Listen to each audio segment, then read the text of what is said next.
Olá,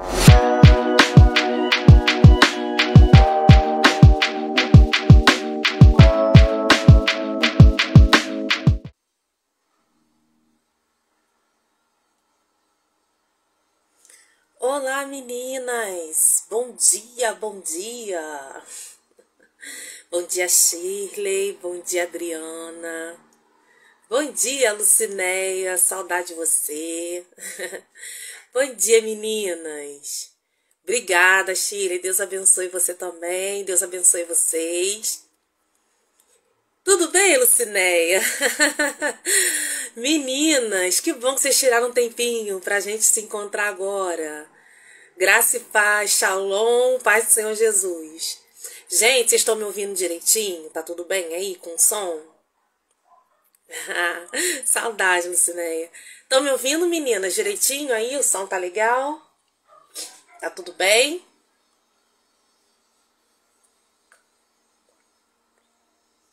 Ah, que bom. Graças a Deus por isso. Amém. Meninas, bom dia mais uma vez. É uma alegria muito grande estar com vocês aqui nessa manhã, né? Esse momento com vocês aqui, gente, está sendo uma via de mão dupla, né? Eu tô aqui compartilhando a palavra com vocês e passando aquilo que Deus fala comigo, mas eu também sou cuidada, eu também sou tratada numa hora dessa, né? A palavra de Deus é uma espada de dois gumes, né? Então, corta aí e corta aqui também. E pra mim é uma bênção, porque eu também tô sendo abençoada por esse tempinho aqui com vocês. Já tava morrendo de saudade, a gente ficou muito tempo, né? Sem poder fazer esse encontro. Mas tá sendo bênção pra mim, né? Eu acredito que também, né? Em nome de Jesus, esteja sendo bênção pra vocês também. Vamos lá, meninas, olha. A palavra hoje que eu quero ler para vocês, que eu quero comentar com vocês, tá lá em Gênesis, tá? Vamos falar de Jacó hoje. A gente vai falar em Gênesis, capítulo 32, a partir do versículo 24. Então, Gênesis 32, 24. Amém? Oi, Alessandra. Bom dia, querida. Graça e paz. Gente, olha, eu tava ouvindo essa palavra que uma pregadora lá da minha igreja pregou. E eu gosto muito de levar a Bíblia na hora da pregação, porque eu levo caneta, eu levo um monte de coisa e eu vou anotando, né? E eu já tinha mostrado pra vocês que eu comprei a Bíblia Anote, né? Que é a Bíblia que dá pra gente fazer os rabiscos. E aí, quando ela pregava, eu fui fazendo aqui, ó, os meus rabiscos, as minhas marcações e tudo mais. E aí me veio um insight de uma coisa na hora da pregação dela, que eu falei, gente, isso aqui é muito importante. Eu não tinha parado para pensar nisso. E eu quero muito compartilhar com as meninas, porque a gente às vezes não entende por que quando Deus escolhe a gente para alguma coisa, né, a gente carrega tantas marcas. Mas esse texto aqui, que fala da luta de Jacó com Deus, né, com o anjo, mostra para nós como é que Deus faz quando Ele escolhe alguém. Talvez você hoje está passando por um processo, você está servindo ao Senhor, está aí, passando por um processo que você não esteja entendendo muito bem, né? Por que está acontecendo? Você decidiu confiar em Deus nesse processo, mas você não está entendendo, né? Porque acontece isso com a gente, né? A gente... Não, eu vou confiar em Deus, que Deus está no controle. Mas a gente fica, ai meu Deus, eu confio no Senhor, mas eu não estou entendendo o que está acontecendo comigo. Por que eu estou nesse processo? Por que isso está acontecendo comigo, né? E é sobre isso que eu quero falar com vocês hoje. Oi, Vivian, bom dia. Oi, Miriam, bom dia, nega. Você tá bem? Saudade de você, hein, mulher. Então, meninas, eu quero falar sobre essa história aqui de Jacó. Tem um detalhe aqui que às vezes passa despercebido por nós, ou a gente pensa que ele não tem tanta profundidade assim. Mas tem algo que o Senhor quer nos ensinar com isso que aconteceu com Jacó, e é sobre isso que a gente vai falar, tá bom? Bom dia. Vive em seus versinhos. Bom dia, meu amor. Vamos lá, gente, ó. Gênesis capítulo 32, tá? Vou escrever aqui pra vocês, ó. Se vocês quiserem ler depois com calma. Gênesis, capítulo 32, versículo 24 até o versículo 31, tá? Ó, pronto, botei escrito aí pra vocês, tá bom? Que aí quem quiser anotar e depois ler com calma, ok? Então vamos lá, gente. Bem, e tava eu lá na igreja, né, com a minha Bíblia, cheia de caneta na mão, fazendo minhas anotações. E de repente esse versículo aqui me chamou a atenção, mas eu quero ler aqui a parte toda para a gente entender o contexto, né? Diz assim: então o homem disse, 24. E Jacó ficou sozinho. Então veio um homem que se pôs a lutar com ele até o amanhecer. Quando o homem viu que não poderia dominar Jacó, tocou-lhe na articulação da coxa, de forma que a deslocou enquanto lutavam. Então o homem disse: deixe-me ir, pois o dia já desponta. Mas Jacó lhe respondeu: não te deixarei ir, a não ser que me abençoes. O homem lhe perguntou: qual é o seu nome? Jacó, respondeu ele. Então disse o homem: seu nome não será mais Jacó, mas sim Israel, porque você lutou com Deus e com homens e venceu. Prosseguiu Jacó: peço-te que digas o teu nome. Mas ele respondeu: por que pergunta o meu nome? E o abençoou ali. Jacó chamou aquele lugar de Peniel, pois disse: vi a Deus face a face, e todavia minha vida foi poupada. Ao nascer do sol, atravessou Peniel, mancando por causa da coxa. Gente, esse texto é muito rico, né? Ele tem muito detalhe importante pra gente. É hoje que você vai contar o seu testemunho do Gabriel? É hoje, gente, é hoje. Eu vou contar o testemunho do meu filho, tá? Do trabalho que ele conseguiu. Vou contar o testemunho dele. Ainda tá na batalha, mas Deus tá dando vitória, bem? Oi, Luciana. Bom dia, graça e paz. Gente, esse texto aqui, que fala da história de Jacó lutando com o anjo, é um texto muito rico de detalhes. E eu quero que você se identifique com o que eu vou falar aqui pra você, porque eu me identifiquei muito com o que está escrito aqui, tá? Primeira parte que eu li foi o versículo 24, diz assim: e Jacó ficou sozinho. Quando eu li isso aqui, isso saltou o meu olho. Falei assim: e Jacó ficou sozinho. Depois dele ficar sozinho, ele teve uma experiência tremenda com Deus. O que eu já aprendo aqui já no início desse texto? Grandes mudanças vêm na solitude. Às vezes, de repente, você tem orado a Deus, pedido a Deus mais experiências espirituais. Senhor, eu quero ter mais experiências espirituais. Ou de repente você ainda não fala em línguas. Senhor, eu quero falar em línguas. Senhor, eu quero ter visões, eu quero ter sonhos, eu quero ter dons, né? Eu quero ter ferramentas novas para poder exercer o meu ministério de maneira excelente, Senhor. Só que muitas vezes a gente pensa que esses dons, essas ferramentas e tudo mais, a gente vai conseguir quando a gente for na campanha tal na igreja, no culto tal da igreja, né? Ou quando a gente for visitar a irmãzinha fulana que revela, né? Que traz os mistérios de Deus para nós. Ou quando a gente vai no monte, né? Na verdade, gente, quando diz o texto aqui que Jacó ficou sozinho, o texto está querendo dizer que grandes mudanças acontecem na solitude. Grandes experiências espirituais acontecem na solitude, tá? Quando Davi foi ungido, quando a gente vê a história de Davi, que Davi foi ungido, Davi estava, na maior parte das guerras e lutas que Davi teve, ele estava sozinho, não tinha ninguém. Ok? Deus honrou Davi em público quando ele matou Golias? Honrou sim, mas antes disso ele já tinha matado um urso e um leão e foi sozinho, né? Quando a gente olha para os grandes homens bíblicos, a gente percebe que Deus tratou cada um deles no momento de solitude. O mundo espiritual foi revelado a esses homens de maneira muito profunda nos momentos de solitude desses homens. A gente vê Elias, né? A gente vê tantos outros, a gente vê José. José, né, o momento que ele caiu no poço, depois que ele foi vendido como escravo, o momento que ele estava na prisão, ele estava sendo forjado, preparado para algo grandioso da parte de Deus. Amém?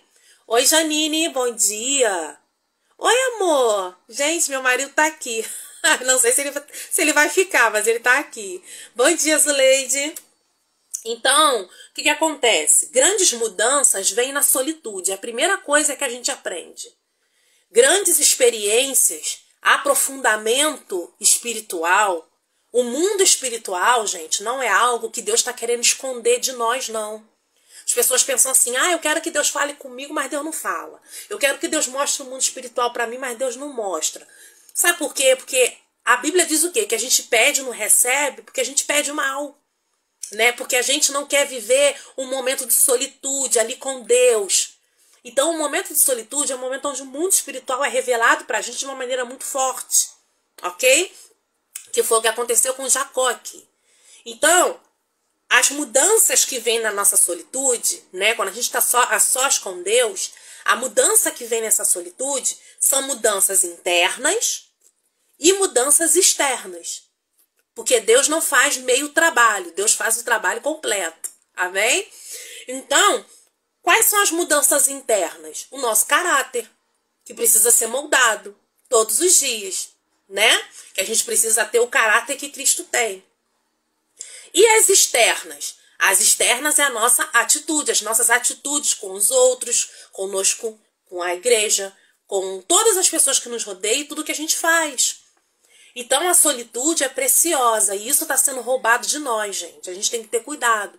O momento de solitude está sendo roubado de nós. E quando esse momento é roubado de nós e a gente se deixa roubar, né? A gente não tem aprofundamento espiritual. Não tem. Tá bom?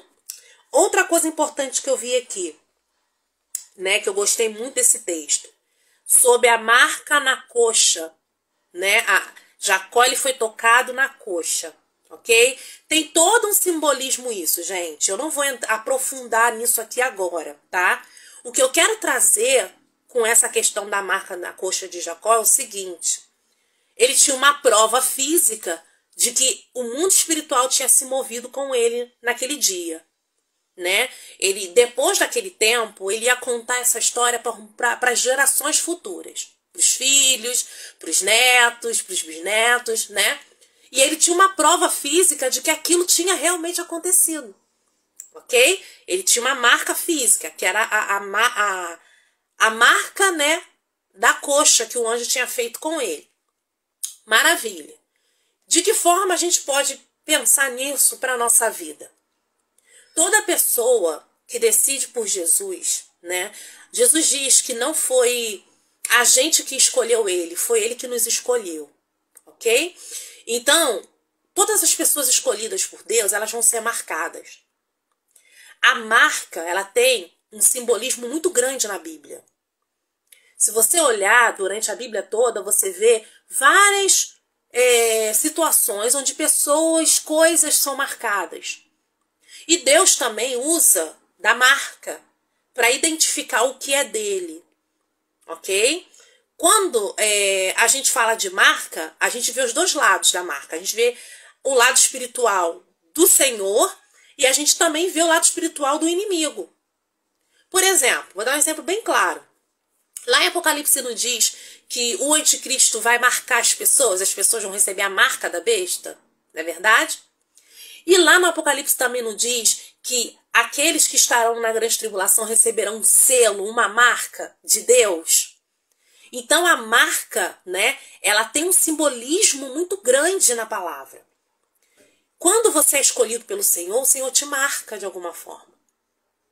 Você recebe uma marca espiritual, você recebe uma marca, você também pode receber uma marca física, assim como Jacó recebeu. Então, de repente você está passando um processo agora e você não está entendendo direito o que está acontecendo. Deus está fazendo como fez com Jacó. Ele está preparando você, está preparando um caminho para você ir, por onde ele está te guiando. E no meio desse processo, você vai ficar marcada por algumas coisas. Essa marca, ela vai te dar autoridade espiritual. Só tem autoridade espiritual quem é marcado. Vamos dar exemplo de um soldado que foi muito para a guerra, né? Um soldado que é condecorado, que recebe uma medalha nova, uma patente nova, né? Geralmente, quando ele recebe essa patente nova ou essa medalha, né, essa honraria, é porque ele foi na batalha, ele venceu, ele lutou, ele fez algo extraordinário lá. E normalmente, quando você olha para esse soldado, você vai ver muitas marcas nele, muitas cicatrizes. Né? Muitos soldados, quando voltam da guerra, eles voltam sem braço, sem perna, voltam paraplégicos, tetraplégicos, né? Voltam sem olho, alguma parte do membro dele falta.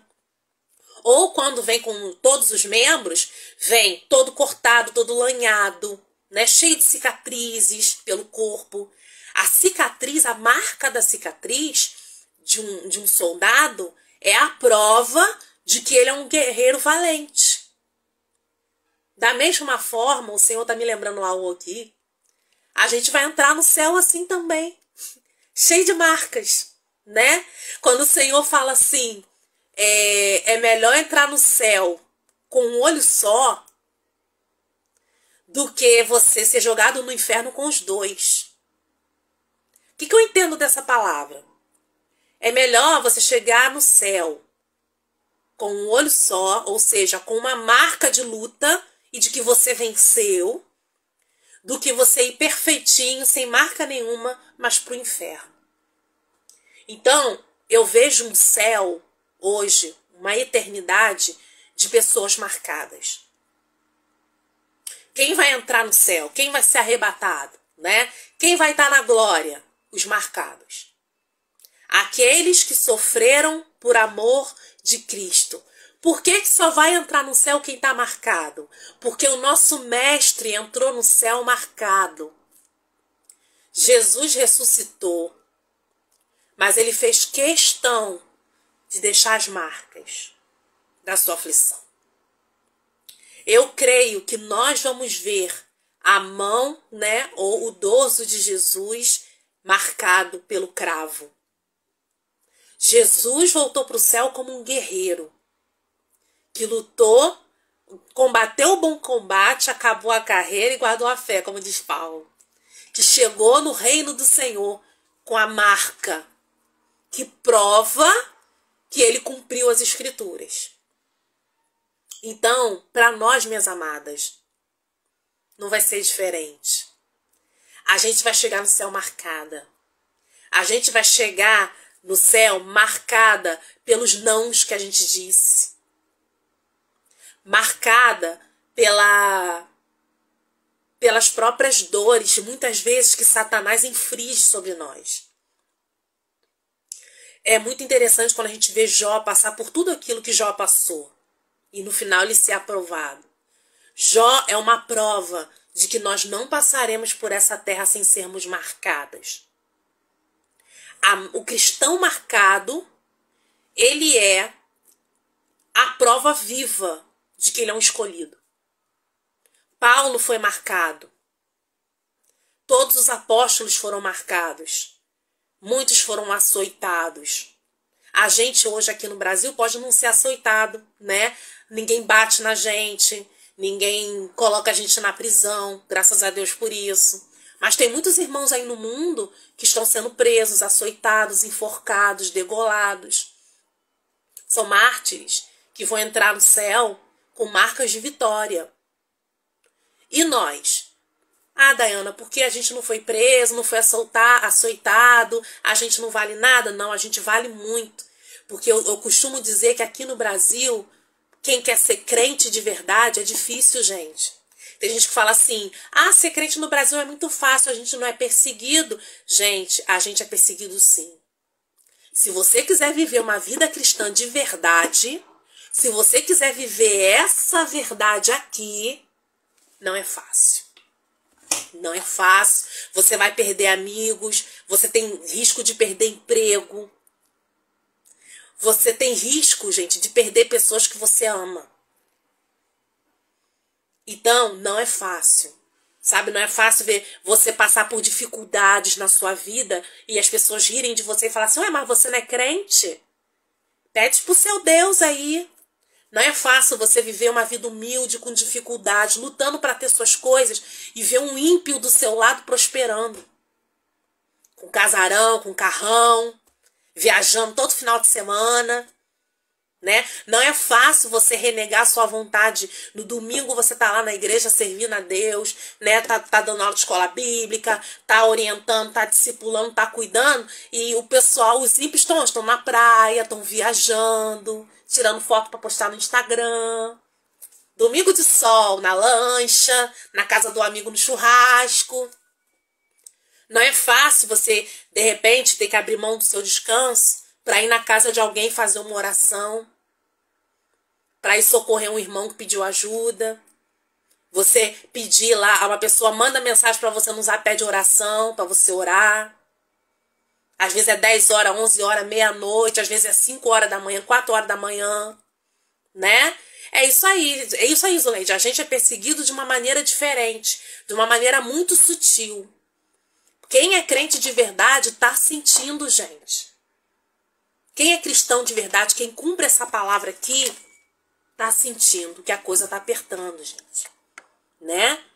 Tá sentindo forte, né? A marca nos traz força. É isso aí, Chine. A marca nos traz autoridade. Amém. Glória a Deus. Então, nós não somos diferentes do nosso mestre. Não somos diferentes do nosso Senhor Jesus. A gente vai passar aperto. Vai, gente.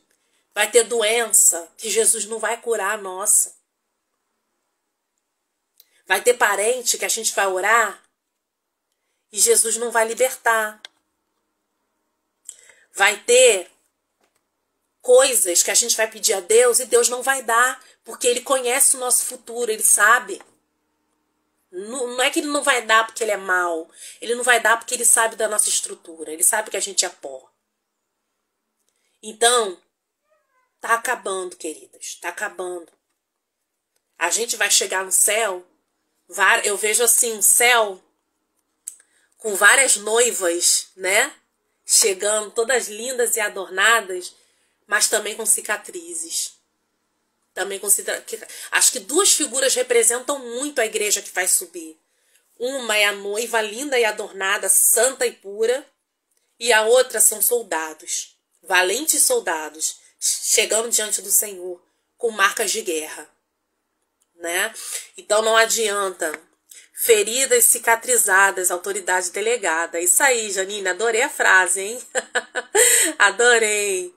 Isso aí, Shirley, bate na gente com palavras negativas, né? Depreciando a nossa fé, nos ridicularizando o tempo todo. Na internet tem gente ridicularizando o crente, na televisão, né? A gente é perseguido assim. A gente pensa que não, mas é. Mas tudo isso traz uma alegria tão especial e maravilhosa, né? É verdade, é verdade. Porque a gente não faz parte de um exército que está... Como é que eu posso dizer? A gente não faz parte de um exército derrotado. O nosso general de batalha é vencedor. Desde o início, né? Ele nunca perdeu uma guerra. A gente faz parte desse exército que nunca perdeu uma guerra. O Senhor nunca perdeu uma batalha. Que orgulho fazer parte desse exército. É fácil? Não é não, queridos. Não é não. Mas, como diria o ditado, né? Tudo que vem fácil, vai fácil, né? Então, minhas amadas, fica com esse versículo. Você vai ser marcada. Se você tem um chamado, se você é escolhida, se Deus escolheu você para uma obra, para uma grandiosa obra, você vai ser marcada. Você vai ter uma marca e essa marca vai te dar autoridade. Essa marca vai ser visível. As pessoas vão olhar para você e vão dizer, glória a Deus, ela superou essa marca. Se ela está marcada é porque ela pertence a alguém. E eu sempre digo, a igreja tem um dono. E o dono é Cristo. A igreja tem um dono. Jesus é o dono da igreja. Amém? Jesus é o dono da noiva. Então, nós não estamos sós. Vamos ter marcas como o nosso querido noivo tem. Mas marcas que vêm para a glória e honra do nome de Jesus. Amém? Então não fica triste. Eu sei que de vez em quando a gente fica moada, né? A gente fica, ai Senhor, dá graça para resistir a essas coisas, tanta coisa. Às vezes eu me sinto tão cansada, não sei mais se vai dar certo, se não vai dar. Eu não sei se é isso mesmo que o Senhor quer, não sei se não é. Senhor, às vezes eu fico perdida, aí depois minha fé volta, daqui a pouco minha fé esmorece. Meninas, é assim mesmo, a gente está nos últimos dias. Os últimos dias, o funil está estreitando, a coisa está apertando. Né? A igreja toda, a igreja verdadeira, a noiva de Cristo, está sentindo que a coisa está apertando. O Senhor nos avisou que isso ia acontecer. Mas a gente não está sozinho. Eu digo que o eunuco do rei, o Espírito Santo, está nos ajudando. Está nos ajudando. O eunuco do rei está conosco. Ele está nos ajudando, nos alimentando, nos fortalecendo, nos orientando, nos consolando e nos preparando para aquele dia. Não desista, o Senhor é contigo, amém? O Senhor está com você, o Senhor está te fortalecendo no dia a dia. Se sentir cansada é normal, né? Se sentir às vezes desmotivada é normal. Gente, a nossa luta não é contra carne e sangue, a gente está com Satanás aqui ó, no nosso cangote o tempo inteiro, querendo massacrar a gente. Ele só não massacra porque ao nosso redor está os anjos do Senhor, porque o Espírito Santo está conosco. Mas a gente sente toda aquela pressão espiritual que está nesse mundo. Né? Os espirituais estão sentindo um cansaço espiritual imenso. Por quê? Porque o mundo espiritual está pesado, a atmosfera está pesada. A atmosfera espiritual está muito pesada. E a gente sente espiritualmente e a gente também sente fisicamente, tá, meninas? Porque tudo que acontece no mundo espiritual reverbera no mundo físico. Então, quando acontece algo espiritual grandioso e a gente está nessa batalha espiritual diariamente, a gente sente no corpo físico e sente no espiritual também. Por isso a gente precisa se revestir. Precisa de orar, sim, precisa de jejuar, sim, precisa de ler a Bíblia, sim, mas também precisamos manter a nossa santidade. O que blinda a gente não é só jejum, não é só oração. O que blinda a gente é andar em santidade.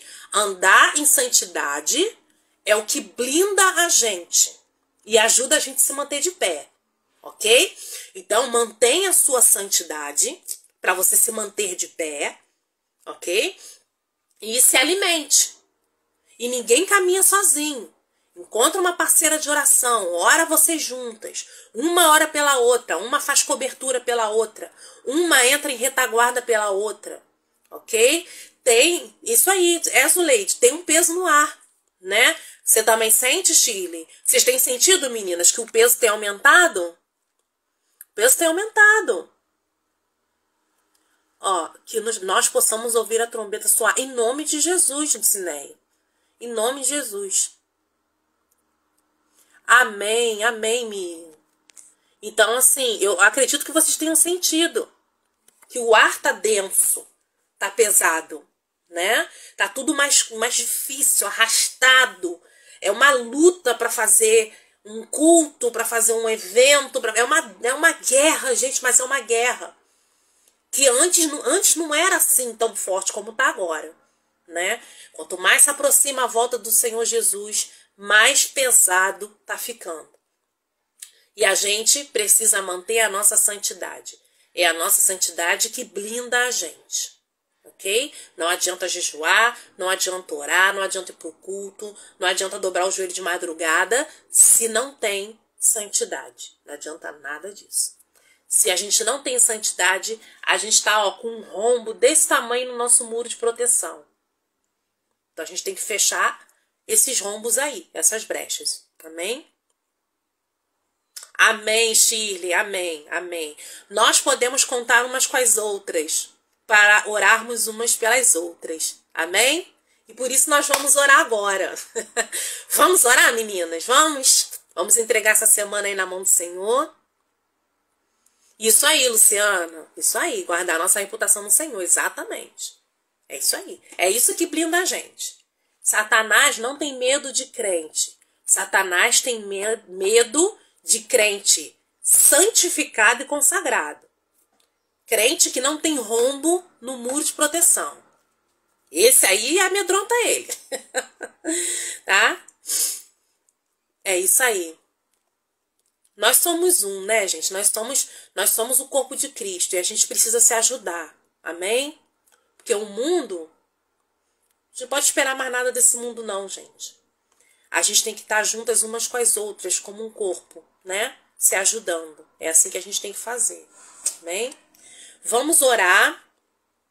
Nós vamos entregar essa semana aqui nas mãos do Senhor. Amém? Vou pedir uma coisa para vocês. Lá no nosso grupo, no WhatsApp, depois que a gente terminar aqui, tá? Vou orar, a gente vai encerrar. Lá no grupo do WhatsApp, vocês coloquem os pedidos de oração de vocês, tá? Que eu também vou estar intercedendo pelos pedidos de oração de vocês. Tá legal? Quando terminar aqui, lá no grupo, vocês botam, tá bom? Um pedido de oração. Então agora você vai lá pro seu cantinho. Vai para um lugar pra gente poder orar. Com calma e com tranquilidade. Bem? Oremos. Senhor Deus e Pai, Deus querido, amado e santo, obrigada por essa palavra, Senhor. Obrigada, Pai. Nos ajude, Senhor, nesse momento. Pai querido, nós queremos te pedir perdão, Senhor, pelos nossos pecados, nossos atos, nossas omissões. Senhor, aquilo que de repente a gente praticou de errado, a gente não tem consciência do que foi. Pai, nos perdoa, Senhor. Perdoa-nos nas nossas fraquezas. Nos ajude nas nossas fraquezas, Espírito Santo.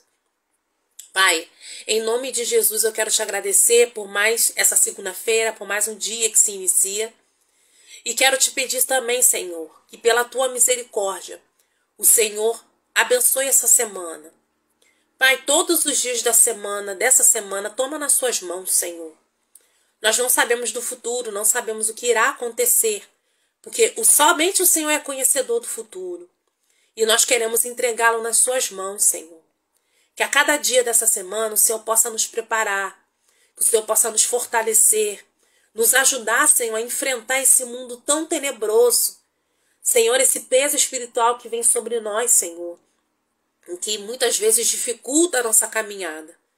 Nos ajude, Espírito Santo, a seguir, apesar desses pesos, Senhor. Pai, ajuda cada uma das suas filhas nos seus ministérios, nas suas chamadas, naquilo, Senhor, que elas têm feito na obra, Pai, para engrandecimento do seu nome. Nos ensine e nos ajude a trazer, Senhor, almas, Senhor, para o teu reino. Nos ajude e nos ensine, Senhor, a praticar o ID. Pai, nos ajude a fazer a tua vontade, Senhor. Nos ajude, Senhor, a encher o céu, a povoar o céu. Porque existem muitas pessoas ainda necessitando de ouvir a tua palavra, Senhor. E ouvir da forma correta, Pai. Instrua cada uma de nós, nos dá orientação para que a gente possa exercer bem o nosso chamado e falar apenas a sua verdade, a tua palavra. Senhor, hoje nós falamos sobre marcas. Sabemos, Senhor, que marcas, Senhor, são provas de lutas, de batalhas. Que nós possamos, Senhor, ter provas de lutas e de batalhas vencidas pelo poder que há no nome e no sangue de Jesus, Pai. Nesse momento eu peço, Pai, que o Senhor nos cubra com teu sangue. Cubra, Senhor, a cada uma de nós. Guarda, Senhor, os nossos familiares, nossos filhos, nossos esposos. Deus, todas aquelas pessoas que nos cercam, nossos amigos, nossos irmãos em Cristo. Cubra com teu sangue e guarda, Pai, tudo aquilo que leva o nosso nome por herança, Senhor. Guarda-nos, Senhor, na sombra das tuas asas. Guarda a nossa casa, Senhor, os nossos mantimentos. Guarda, Senhor, a nossa vida financeira, Senhor. Deus, todos os nossos bens materiais que servem para nos suprir, nos sustentar, sustentar os nossos filhos. Guarda, Senhor, o emprego dos nossos maridos, dos nossos filhos, Senhor. Abençoe a cada um deles, Pai, em nome de Jesus. Nos proteja, nos guarde. Pai, nós recorremos a Ti porque o Senhor é o único Senhor para quem nós podemos recorrer e devemos recorrer, Pai. Nós entregamos essa semana nas Tuas mãos, certos, Senhor, dos Seus livramentos, que o Senhor estará nos guardando e o Senhor estará nos orientando ao longo desses dias, Pai. É o que eu te oro e eu te agradeço em nome do Teu Filho amado Jesus. Em nome de Jesus. Amém. Amém, meninas?